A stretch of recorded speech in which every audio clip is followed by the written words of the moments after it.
Well, John, I appreciate the intros on our sponsors, and I can even remember when you played softball. I umpired at one of your games once until your knees gave out, and then you were done. Didn't last long, but I'll tell you Played what. A little bit of shortstop. When you think back, when you look at how the coverage is of slow pitch and how it was, you look in the Jack Borky room over there, and you look at the old Player of the Week clippings, a lot of the people that I knew, and I honestly forgot how much the extensive coverage that the News Herald had, that the Plain Dealer had, and it's amazing and a lot of fun to take a look back and read about the people. Some of them I played against, and a lot of them I know.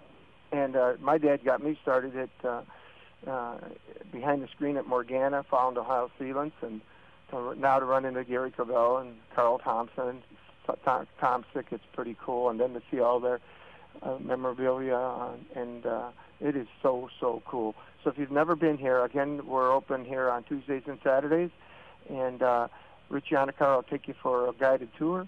But right now we're gonna find out how it all started, because it wouldn't have started without the man synonymous with softball, Buddy Langdon, and his son is here tonight, Pat Langdon. Pat, welcome to the show. Thanks for having me. Pat, tell us every step of the way. Buddy, just such a humble guy. He didn't even want to get inducted. Come on. I mean, to me, him and Ronnie Anatico were the two best left fielders I've ever seen in my life. And Buddy, he wanted something special for the Clevelanders, the capital of the world, and he's got this place. Tell us how it all began.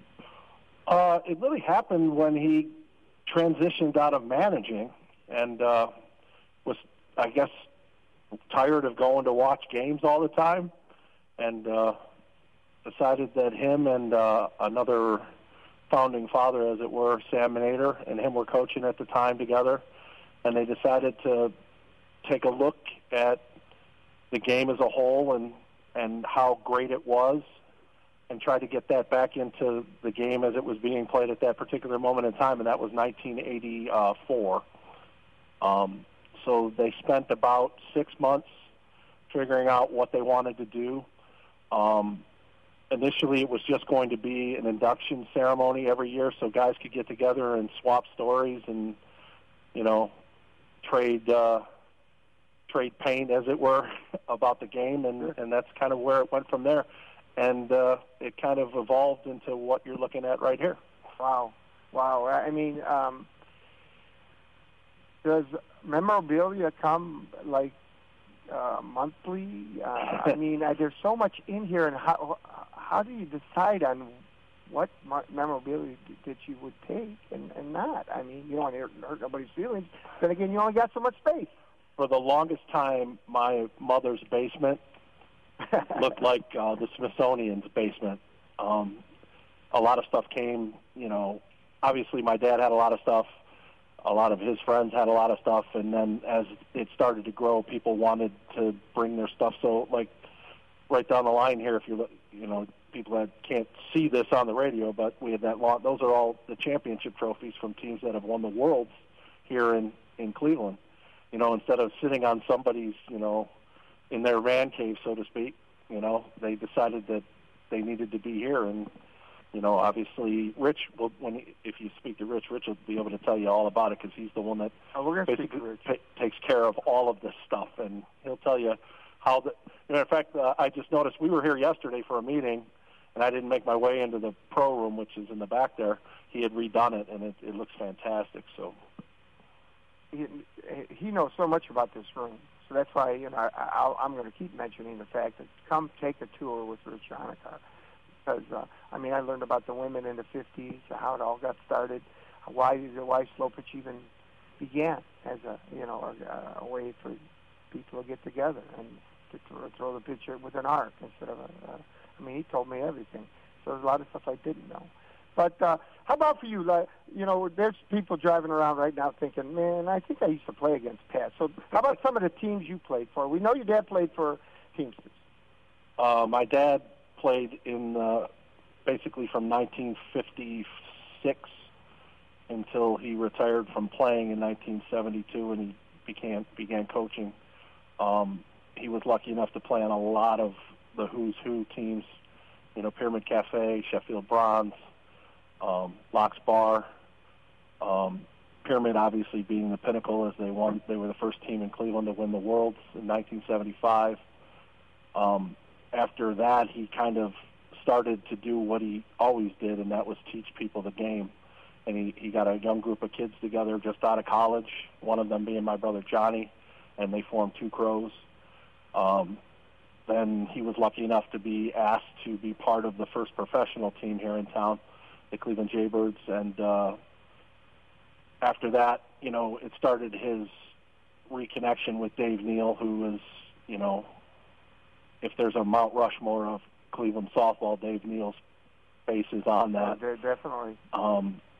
He was, Dave's right-hand man for a bunch of years with Hillcrest, and then Nationwide Advertising, and then the reformed Cleveland Competitors, and then Steel Sports, obviously.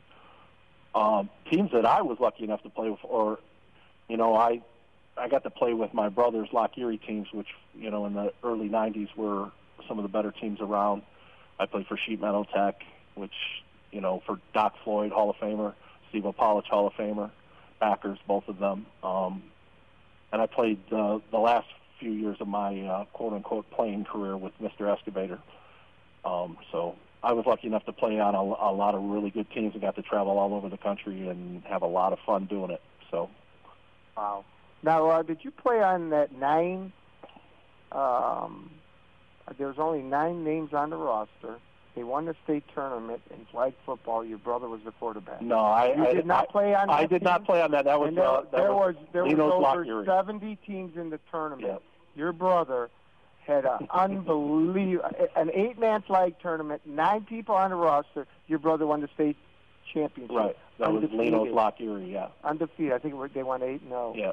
It was incredible. Yeah, Johnny really loved that, and yeah, you refed a lot of games that he played in. Yeah. If baseball was his life, flag football was probably 1A. Yeah. So he was one heck of a quarterback, pound for pound. Probably wasn't a better quarterback. It's funny when I go out of town, even now at tournaments and things, people recognize the name and they'll go, "Hey, I saw your brother play football." I'm like, "Yeah, that's him." That's for sure. John. You mentioned when Pyramid won the title in I think '75. You said that was how long of a run did they have in one of the top flight teams? Well, they were always probably from the I shouldn't say, probably about 67 on. Them and Non-Ferris and Teamsters obviously were the go-to teams at that time. They finished third in 74, I believe it was, and then they won it in 75. They never quite got back up to the mountain, I guess, so to speak, because a lot of teams were starting to transition then. That's when the Hillcrest Taverns of the world were starting to form. Actually, Chad Oblock, who was the owner and operator of Pyramid Cafe, along with their manager, he actually joined Hillcrest for their last really good run, which was 78, before Dave and my dad decided they were going to start doing the pro thing. So, and how did that pro league evolve? Where did that come from? Whose idea was that? And I remember seeing them play the Jaybirds play that first year. I remember seeing them play down at Daniels. But how did that all get started? It was just basically a collection of the best amateur teams. And as I was telling the guys earlier, the problem with the league is it didn't go any further south than Lexington, Kentucky. And if you know anything about softball at that time, there was a lot of really good softball playing south of the Mason-Dixon line with Howard and Ken Sanders and Jerry's Catering down in Florida. So they decided that they were going to play this regionalized game. So from New York, New Jersey, as far west as Minneapolis, and south to Lexington, all of those teams. Baltimore had a team. It was just a group of guys that were already backers in amateur softball. Decided that we have an opportunity here to create this pro league, and that's kind of what they did. The ball was a little livelier, the bases were a little longer. It was a different game. There was a lot of really tremendous athletes, believe it or not, that played in the pro league. Guys like Phil Higgins, and who was from Milwaukee, was one of the best outfielders I've ever seen. So they had all of the really good players regionally, but they didn't get everybody. If they would have been able to go out and get everybody, if they would have got, Mr. Howard down at Howard's Furniture and Jerry from Jerry's Catering and those types of teams, and actually it probably could have been still playing right now. And the players signed contracts. They did. And they did get paid. They did get paid. Wow. And I'll tell you, having the opportunity to ump those games, which was truly the one seed in my career, it was incredible. I mean, there wasn't camaraderie. Them teams didn't like each other. They wanted to win and win bad. There was no shaking hands and exchanging jerseys like we saw yesterday at the Browns game after they got stomped again. You never saw that there. They were, we have this old adage in softball, it's not life or death, it's more important than that, and that's kind of what it was. Those guys, they could battle each other, but they had that's the difference. They had a lot of respect for each other. But they didn't like each other. There's no doubt. And Ted Stepien put $100,000 into Daniels. I mean, he was behind it 100%. Rocco Scotti would sing the national anthem. I mean, it had all the. They had cable television. I know it was really, really cool. Actually, the second year in 1978, and I believe Donnie Anderson, who's going to be on here later, played on that team. There were some games, the East Coast games are starting to be placed on a small fledgling network called ESPN, which they had a contract that had that league sustained itself a couple of more years, and they probably would have had a really nice little viewership. Sure. Ted Stepien, who bought the team from Jay Freeman in the middle part of 1978 and actually had it for the rest of the time it was around, he never skimped on paying players. I mean, he was everything that you'd want. I know I'm saying this because a lot of people are going to hear that name and think Cleveland Cavaliers and how atrociously bad that was. But from a softball perspective, from an ownership perspective, he was a fantastic, generous man, and he did what he could to win. And, fortunately in 81 and 82, they won a lot of games. They played really, really well. All right. I'm going to put you on the spot now. Okay. This is an incredible building, and those listening, please, we're located at 605 East 222nd in Euclid. Give me 3 or 4 that every time you walk in this building, you got to go see it again. 3 or 4 things? Well, we're sitting right next to Mike Masenko's display here. That's incredible. You probably could take 10 minutes if you're just talking about what's in that. Yes. Very fortunate to have known Mike pretty much my entire life. So the mythical superhero that he became in softball, he was always Mike to me. Some of the things that him and his teams were able to accomplish is legend. I mean, he played in all 48 states and every province in Canada. Wow. 48, the lower 48 states, no.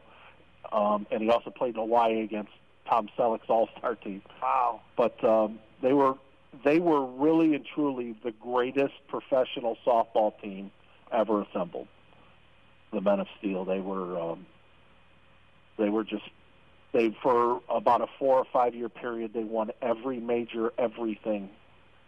They were the team to beat, and it was really fun watching it. My dad was with them for the first couple of years, and then he left them. But I got to watch them from afar after that, and I mean they put on a show. NFL Films, I think it's actually here. NFL Films actually did an entire movie about them. So wow. That's the thing about this place.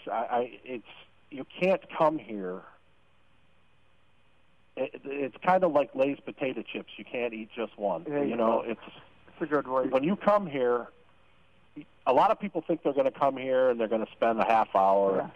And Chick will tell you, Richie Yoniker is going to tell you that the vast majority of the people wind up staying for an hour, 2 hours, 3 hours, because they're doing, they'll pick up just some of the articles and they'll start reading them, and they'll recognize names, and they'll say, hey, my dad played against this guy, or I remember this guy, he lived in my neighborhood, and, the stories just start going. And there's really, this is a testament to not only my dad and Sam's vision, but it's a testament to how lasting an impression this game has made on a lot of people. It's suffering a little bit because of numbers, but at the time that, a lot of these articles and things, this was the number one participation sport in the world, including soccer. I mean, there was more people playing organized softball than there were playing any other sport in the world. And if you were lucky enough, in my opinion, to have gotten bitten by the bug, whether it was playing or managing or umpiring or whatever it was, you understand what it is I'm saying. It's not like I'm speaking a foreign language. I wish I could, for my kids, I wish because I have, teenagers who like, oh, it's softball. I would really wish they were around when it was softball to really, they come here and they see it, but they don't really grasp it. Yeah, they don't feel it. That seeing your dad play, and I know what you mean. Well, you said you still play. I do not. I thought you said that. No. I gave up the game in 2006. Okay, so I went on to coach baseball and stuff, but I still keep my eye on it, and every once in a while, on Facebook and stuff, I'll write something about about the game or my impressions of this or that, or Well, all I can say is keep this place going. I mean, you're doing a great job. You, Rich, and who else is on your board? Right now, our board is we have a new president, which is Dana Andre. Unfortunately, he took over when Butch Andrews passed away. Butch led us for a lot. Fantastic. We wouldn't be where we're at today without Butch. We just wouldn't be. And there's myself and Glenn Dyer, who works tirelessly for this place, and Jake Negre, who's in Florida, I believe, but I'm going to give him a shout out anyway. Sure. Jake's our, he's the guy that keeps the trains on the track for us. So, but we have a lot. We have a lot of fantastic people on our committee, and they're all softball junkies, which is why we keep this thing going. Oh, we got a number of them here today. So why don't we get some more on? I'm going to bring Dana up. He's president. And Dana, come on up. Dana Andre. All right. Good job, Pat.